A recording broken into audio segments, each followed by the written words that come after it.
இன்னைக்கு காலையிலே cylinder book பண்ணலான்னு ஃபோன் பண்ணா என்கேஜ்டா இருக்கு.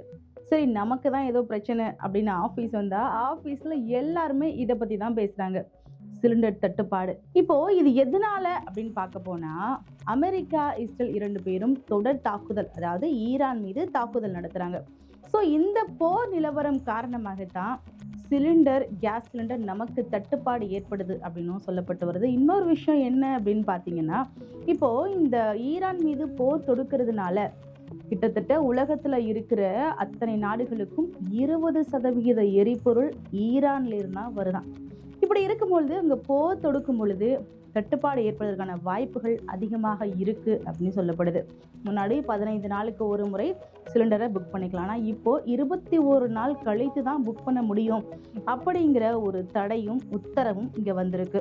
இப்போ பெங்களூர்லாம் பார்த்தீங்க அப்படின்னா உணவகம்லாம் மூடப்படும் சூழ்நிலையில இருக்காங்க. ஏன்னா சிலிண்டர் இல்லை, எரிபொருள் இல்லை அப்படின்னா எப்படி உணவுகள் தயாரிக்க முடியும்?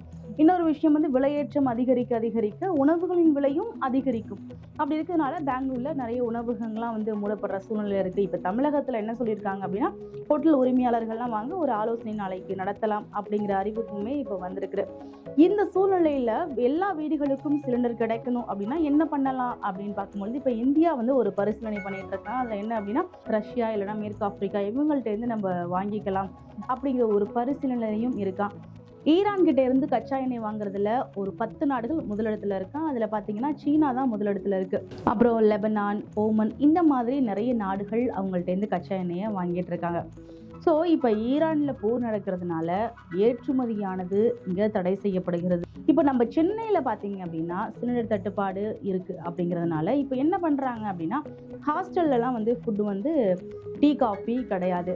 அதே மாதிரி உங்களுக்கு மதிய லஞ்சில் கூட்டு பொரியல் அதெல்லாம் எதுவும் கிடையாது. முட்டை அப்புறம் வத்தல் இந்த மாதிரி உங்களுக்கு எளிமையானதாக கொடுத்துருவோம் அப்படின்னு சொல்லியிருக்காங்க. அது மட்டும் இல்லாமல் சப்பாத்தி, தோசை, ஏன்னா இதெல்லாம் அதிக எரிபொருள் தேவைப்படுது அப்படிங்கிறனால சப்பாத்தி, தோசைலாம் கிடையாது. இந்த சூழ்நிலையில் மக்களுக்கான தேவை, அடிப்படை தேவையான விஷயம் தட்டுப்பாடு இல்லாமல் கிடைக்குமா?